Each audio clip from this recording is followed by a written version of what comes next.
नमस्कार दोस्तों, स्वागत है आप लोगों का आपके अपने चैनल टेक्निकल मुकाबला में। दोस्तों आज की इस वीडियो में हम बात करने वाले हैं 15G फॉर्म के बारे में।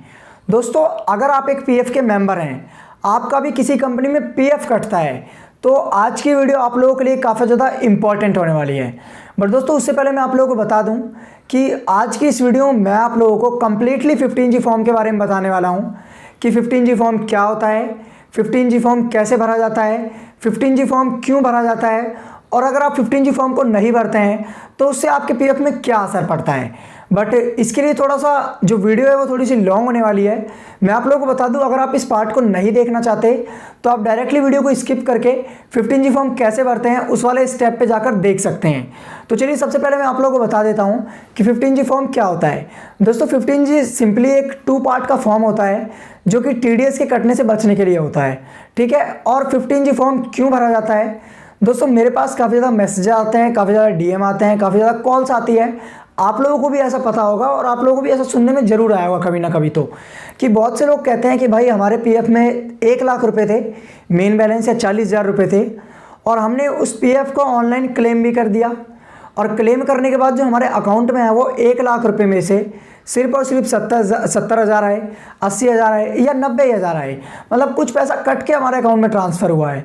तो लोग क्या कहते हैं कि भाई ना तो वो पैसा जो कटा है वो हमारे अकाउंट में वापस आया और ना ही हमारे पीएफ पोर्टल में गया, तो वो पैसा गया तो गया कहाँ। दोस्तों अगर आप 15G फॉर्म नहीं भरते हो तो जो आपका TDS, जी हाँ दोस्तों, अगर आपका पीएफ का बैलेंस 30,000 से ऊपर है, मैं आप लोग क्लियर कर दूं, अगर आपका पीएफ का बैलेंस 30,000 से ऊपर है तो उस पीएफ में से जो आपका TDS है वो काट लिया जाता है, कुछ परसेंट TDS काट लिया जाता है, और वही TDS आपके अकाउंट में नहीं भेजा जाता है सिंपली, ठीक है। अगर आप कहेंगे कि भाई अब आप ये सोच रहे हैं 15G फॉर्म नहीं भरेंगे तो क्या होता है, अगर आप 15G फॉर्म नहीं भरते हैं तो सिंपली जो आपका पीएफ का मेन बैलेंस है उसमें से TDS काट लिया जाएगा। मैं आप लोगों को बार बार बता रहा हूं, अगर आपको चीज़ समझ नहीं आ रही तो आप डायरेक्टली 15G फॉर्म कैसे भरते हैं उस स्टेप को देख सकते हैं। आप लोग ऐसा ना सोचे कि मैं वीडियो को लॉन्ग बनाने के लिए ये सब कर रहा हूं, मैं बस आप लोगों की डिटेल्स के लिए फुल एक्सप्लेन कर रहा हूं। तो यहाँ तक आप लोगों को क्लियर हो गया। अब हम फाइनली आप लोगों को बताते हैं कि 15G फॉर्म है वो किस तरीके से भरा जाता है। तो चलिए फटाफट चलते हैं अपनी मोबाइल स्क्रीन पर और बताते हैं आप लोगों को कि आप किस तरीके से अपने मोबाइल फ़ोन की सहायता से उस 15G फॉर्म को डाउनलोड कर सकते हैं और घर बैठे बिना कहीं जाए खुद ही उस 15G फॉर्म को किस तरीके से भर सकते हैं। तो चलिए दोस्तों चलते हैं अपनी मोबाइल स्क्रीन पर। तो दोस्तों जैसा कि इस वक्त आप लोग देख सकते हो, हम लोग अपनी मोबाइल स्क्रीन पर आ चुके हैं और इस वक्त हमारे सामने एक 15G फॉर्म का PDF ओपन हो चुका है। दोस्तों मैं आप लोगों को पहले ही बता दूं, इस 15G फॉर्म का जो लिंक है वो आप लोगों को डिस्क्रिप्शन में मिल जाएगा। तो सिंपली यहाँ पे आप देख सकते हैं जो मेरे पास फॉर्म है वो भी अनफिल्ड है, मतलब भरा हुआ नहीं है। मैंने इस फॉर्म को भर के खूब अच्छी तरीके से क्लियरिटी में आप लोगों के लिए एक अलग सी जगह स्टोर कर रखा है, जो कि मैं आप लोगों को बताने भी वाला हूं अभी कि आप किस तरीके से स्टेप बाय स्टेप बिल्कुल बेहद ही आसानी से 15G फॉर्म को फिल कर सकते हैं। तो यहाँ आप लोग देख लीजिए, इसका जो लिंक है वो आप लोगों को डिस्क्रिप्शन में अवेलेबल करा दिया जाएगा।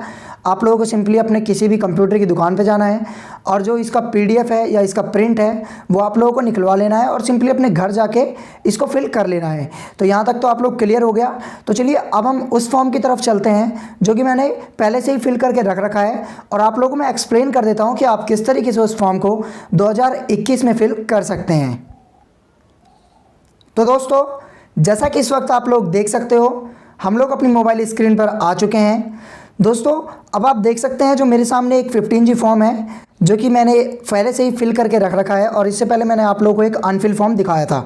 मैं आप लोगों को पहले ही बता दूं कि आप लोग ऐसा बिल्कुल भी ना करें कि जो मैंने इस फॉर्म में भरा है वो एज इट इज़ अपने फॉर्म में भर दें, क्योंकि ये जो एप्लीकेशन में ये जो फॉर्म में मेरी डिटेल है वो मेरी खुद की डिटेल है और आप लोगों को इसमें अपनी डिटेल भरनी है। तो सबसे पहले आप देख सकते हैं यहाँ लिखा हुआ है फॉर्म नंबर 15G, और उसके बाद यहाँ पहले ही मैं आप लोगों को बता दूं इस फॉर्म के 2 पार्ट हैं। पहला पार्ट हम इसी बार आप लोगों को पहले ही फिल करके दिखा रहे हैं और दूसरे पार्ट के बारे में आप लोगों को आगे बताने वाला हूं, तो इसलिए वीडियो में कंटिन्यू रहें। सबसे पहले कॉलम में आप लोगों को यहाँ देखने को मिल जाएगा नेम ऑफ एजेंस डिक्लेरेंट, मतलब जिसका भी पीएफ है आपको उसका नाम यहाँ फिल करना है। तो मैंने अपना नाम फिल किया, आपको जिसका भी पीएफ है उसका नाम फिल करना है। अब दूसरे कॉलम में आ जाते हैं। दूसरे कॉलम में हमें यहाँ पेन ऑफ द एसेंस, मतलब जिसका भी ये पीएफ है उसका आप लोगों को पैन नंबर फिल करना है। मैंने अपना फिल कर रखा है एग्जाम्पल के लिए।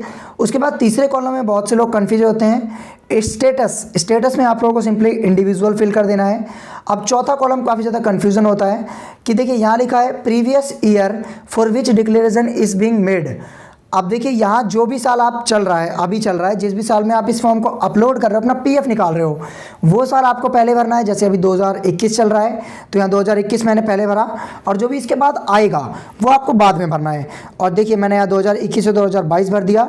तो यहाँ तक आप लोग क्लियर हो जाना चाहिए कि जो भी साल अभी चल रहा है वो साल आप लोगों को भरना है, और उसके जो नेक्स्ट वाला साल आएगा, नेक्स्ट वाला ईयर आएगा 2022, वो आप लोगों को फिल करना है। 2020 में तो 2021, 21 में तो 21-22 और 22 में तो 22-23। अब उसके बाद रेजिडेंटियल स्टेटस, आपको यहाँ रेजिडेंस फिल करना है। आप लोगों को उम्मीद करता हूँ मैं समझ आ रहा होगा। अब देखिए ध्यान से, 6 कॉलम से लेके नंबर 6 कॉलम से लेके 6 नंबर कॉलम से लेके 12 नंबर कॉलम तक आप लोगों को सिंपली अपना एड्रेस फिल करना है। यहाँ देखिए क्या लिखा है, फिर भी मैं आप लोगों को बता देता हूँ, बहुत से लोग इसे नहीं बताते हैं। फ्लैट डोर ब्लॉक नंबर, आप लोगों को सिंपली अपना हाउस नंबर फिल कर देना है। नहीं है तो आपको अपना गाँव का नाम ही फिल करना है। नेम ऑफ परमिसेस, नाम। रोड स्ट्रीट लेन अपने गांव का नाम भर दीजिए। एरिया में पोस्ट ऑफिस भर दीजिए। टाउन सिटी डिस्ट्रिक्ट अपना जिला भर दीजिए। स्टेट अपना जो भी आपका राज्य है वो पिन कोड। अब देखिए 12 नंबर तक कॉलम तक तो आप लोगों को बिल्कुल क्लियर हो जाना चाहिए, क्योंकि मैंने स्टेप बाय स्टेप बता दिया। अब जो 13 नंबर कॉलम में वो इंपॉर्टेंट चीज़ है ईमेल आईडी। आप लोगों को सिंपली अपनी ईमेल आईडी फिल कर देनी है। अब उसके बाद देखिए 14 नंबर कॉलम में यहाँ लिखा है telephone number with STD code and mobile number. या तो आप अपना यहाँ टेलीफोन नंबर लैंडलाइन, या तो अपना कॉन्टैक्ट नंबर, तो यहाँ आपको अपना कॉन्टैक्ट नंबर फिल कर देना है। उसके बाद 15 नंबर बिल्कुल इंपॉर्टेंट है, बिल्कुल ध्यान से समझिएगा। यहाँ लिखो whether assessed to tax under the income tax act 1961। अगर आपने कभी, हिंदी में समझा रहा हूँ मैं, आप लोगों को कोई समझाता नहीं है, अगर आपने कभी 15G फॉर्म या फिर कोई भी गवर्नमेंट टैक्स पे करते हो, आप इनकम टैक्स पे करते हो आप, तो आपको यहाँ यस फिल करना है, अदरवाइज आपको नो फिल करना है। अब नीचे if yes latest assessment for year for which assessed, अगर आपने 15G फॉर्म फिल किया है तो यस, अदरवाइज नो। तो यहाँ नो पे क्लिक कर दे, नो फिल कर देना है। उसके बाद यहाँ 16 नंबर कॉलम बहुत ही ज़्यादा समझने वाली बात है, और इसे प्लीज़ बिल्कुल स्मार्टली और बिल्कुल अच्छे से समझिएगा, क्योंकि अगर एक भी मिस्टेक हुई तो आप लोगों को दिक्कत हो सकती है। यहाँ लिखा हुआ है estimated income for which this declaration is made. वो इनकम डालिए आप, यहाँ वो धनराशि डालिए जितनी भी धनराशि के लिए आप इस फॉर्म को भर रहे हो, इस डिक्लेरेशन को भर रहे हो। तो आप लोगों को यहाँ ध्यान रखना है, जितना भी आपका पीएफ का पैसा है वो अमाउंट आपको यहाँ फिल करना है। पेंशन फिल नहीं करना, क्योंकि 15G फॉर्म पीएफ के लिए होता है। तो यहाँ हमारा 60,000 है तो हमने 60,000, आपका जितना भी है आप इसे फिल कर सकते हैं। तो यहाँ क्लियर हो जाना चाहिए। अब देखिए 17 नंबर कॉलम काफ़ी ज़्यादा कंफ्यूजिंग होने वाली है। यहाँ पे 17 नंबर कॉलम में क्या है, estimated total income of the previous year in which income mentioned in column 16 to be included. मतलब जो भी आपकी प्रीवियस ईयर में इनकम हुई थी, मतलब अभी 2021 चल रहा है, तो जितने भी आपकी 2020 में इनकम हुई थी वो, और प्लस जो भी आपका पीएफ का इस बार पैसा है वो, मतलब जो भी हमने 16 नंबर कॉलम में भरा 60,000 रुपये, जितना भी आप भरना चाहते हैं वो, और जो भी आपका 2020 में हुई थी, 2021 में प्रीवियस ईयर में, पिछले साल में, तो वो आपको फिल करना है। अब याद रखिए आप लोगों को 2,40,000 से ज़्यादा अमाउंट नहीं फिल करना है, वरना आप इनकम टैक्स के दायरे में आ जाएंगे। तो मैंने यहाँ 60,000 भर दिया, 60 + 60 120,000 आपको यहाँ भर देना है, 1,20,000। ठीक है, मैंने यहाँ एग्जाम्पल के लिए भरा है, बस आप लोगों को दोनों को पैसा जोड़ के यहाँ फिल कर देना है। अब यहाँ देखिए लिखिए, लिखा हुआ है, बहुत ही ज़्यादा इंपॉर्टेंट है, 18 नंबर कॉलम में 17 नंबर कॉलम तक आप, मैं उम्मीद करता हूँ आप लोग क्लियर समझ आ गया होगा। एक ही वीडियो में आप लोगों को सब कुछ क्लियर हो जाना चाहिए। 17 नंबर कॉलम में details of form number 15G other than this form fill during the previous year if any. क्या आपने कभी और किसी मैटर में, कहीं बैंक में या कहीं भी जगह 15G फॉर्म फिल किया है इससे पहले? तो अगर आपने फिल किया है तो यहाँ देखिए एक ऑप्शन है नीचे, total number of form number 15G। अगर आपने 15G फॉर्म किया है फिल इससे पहले, तो आप जितने फिल किए हैं 1 या 2 वो आपको नंबर लिखना है, नहीं किया तो नल छोड़ देना है खाली। उसके बाद देखिए यहाँ लिखा हुआ है agreement amount of income for which form number 15G field. तो अगर आपने 15G फॉर्म फिल किया था तो कितनी इनकम के लिए फिल किया था वो आपको डालनी है, नहीं फिल किया था तो सिंपल सी बात है आपको यहाँ ब्लैंक छोड़ देना है। तो उम्मीद करता हूँ आप लोगों को 18 नंबर कॉलम तक बिल्कुल क्लियर समझ आ चुका होगा। अब देखिए यहाँ लिखा हुआ है details of income for which the declaration is filled, मतलब ये जानकारी ले रहा है कि आप किस चीज़ के लिए 15G फॉर्म को भर रहे हैं। बहुत से लोग कहते हैं कि भाई सिर्फ पीएफ के लिए 15G फॉर्म भरा जाता है, बट ऐसा नहीं है, जहाँ भी पैसा आता है वहाँ 15G फॉर्म भरा जाता है। आप समझ सकते हैं, मतलब मोटा पैसा है तो 15G फॉर्म भरना पड़ेगा, ठीक है, देसी लैंग्वेज में समझा रहा हूँ। अब देखिए यहाँ लिखा हुआ है सीरियल नंबर आप लोगों को फिल करना है। यहाँ पहला लिखा हुआ identification number of relevant investment account number. तो आप लोगों को पता होगा कि हमारे पीएफ का एक अकाउंट नंबर होता है, यूएन नंबर होता है, यूनिवर्सल अकाउंट नंबर, वो आपको यहाँ फिल कर देना है। मैंने लिखा हुआ है आप लोगों को 12 डिजिट का फिल करना है। कहीं आप सोचे कि भाई यूएन लिखा तो यूएन ही लिख देना, आप लोगों को 12 डिजिट का फिल करना है। उसके बाद क्या है, नेचर ऑफ इनकम, कि जो आपका पैसा वो कहाँ से आ रहा है, तो आप लोग को यहाँ ईपीएफओ फिल कर देना है कि पीएफ से आ रहा है। अब यहाँ देखिए यहाँ लिखा हुआ है तीसरा column, section under which tax is deductible, मतलब किस सेक्शन के अंदर ये पीएफ आ रहा है। तो आपको यहाँ लिख रहा है 192A 192A। इस टॉपिक के ऊपर मैं अलग से डेडिकेटेड वीडियो बना दूंगा फुल डिटेल में कि 192A सेक्शन क्या होता है। अगर आप लोगों को चाहिए तो कमेंट बॉक्स में कमेंट जरूर कर देना। अब चौथा कॉलम है अमाउंट ऑफ इनकम, कि जो आपकी इनकम का अमाउंट है वो कितना है पीएफ का। तो आप लोग को ध्यान रखना है, जो भी यहाँ हमने 16 नंबर कॉलम में भरा था कि estimated income for which this declaration is made 60,000, तो आप लोगों को सेम अमाउंट यहाँ फिल कर देना है। उसके बाद यहाँ देखिए नीचे लिखा हुआ है सिग्नेचर ऑफ डिक्लेरेंट, जिसका भी पीएफ है उसके सिग्नेचर करने हैं आपको यहाँ, तो मैंने यहाँ सिग्नेचर कर रखे हैं एग्जाम्पल के लिए। दोस्तों मैं आप लोगों को ये फॉर्म लाइव भर के दिखाता, बट लाइव में थोड़ी क्लियरिटी नहीं आती क्योंकि इतनी अच्छी क्लियरिटी नहीं आ पाएगी, ठीक है, तो इसलिए मैंने फिल करके दे रखा है। उम्मीद करता हूँ क्लियर समझ आ रहा होगा आप लोगों को। तो आप लोगों को ये जो फॉर्म है 19 सीरियल तक तो बिल्कुल 100% समझ आ ही जाना चाहिए, ठीक है। काफ़ी ज़्यादा काम का फॉर्म है ये और काफ़ी ज़्यादा अच्छा है, इससे आपका एक भी पैसा जो है वो पीएफ में नहीं कटेगा, ठीक है। तो दोस्तों उम्मीद करता हूँ वीडियो काफ़ी ज़्यादा आप लोगों को समझ आ रही होगी। एक ही वीडियो में आप लोगों को पूरा एक्सप्लेन कर दिया मैंने। अब यहाँ नीचे लिखा है डिक्लेरेशन वेरिफिकेशन, तो यहाँ आप लोगों को 1 2 3 4 5 जो आपको ब्लैंक कॉलम देखने को मिल जाते हैं। तो आप लोगों को सिंपली यहाँ लिखा हुआ IV, तो जिसका भी पीएफ है उसका नाम, तो नीचे आ जाना, आप लोग पढ़ सकते हैं इसे। उसके बाद देखिए यहाँ लिखा हुआ है 18 computed in accordance provisions of income tax act 1961 for the previous year ending on, मतलब आपको प्रीवियस ईयर वो एंडिंग कब होगा। मैं आप लोगों को पहले ही बता दूं, जो इनकम टैक्स की डेट है वो 31 मार्च को एंड होती है, मतलब 31 मार्च को ख़त्म होती है। तो हमारा जो फॉर्म है वो कब शुरू हुआ था, 31 मार्च 2022 को। तो आप लोगों को सिंपली जब भी आप जिस भी ईयर में अप्लाई कर रहे हो उसके बाद का ईयर 31 मार्च फिल कर देना है। मतलब आप समझिए गौर से मैं 2021 में भर रहा हूँ, तो आप लोग का 31 मार्च 2022 फिल कर देना है।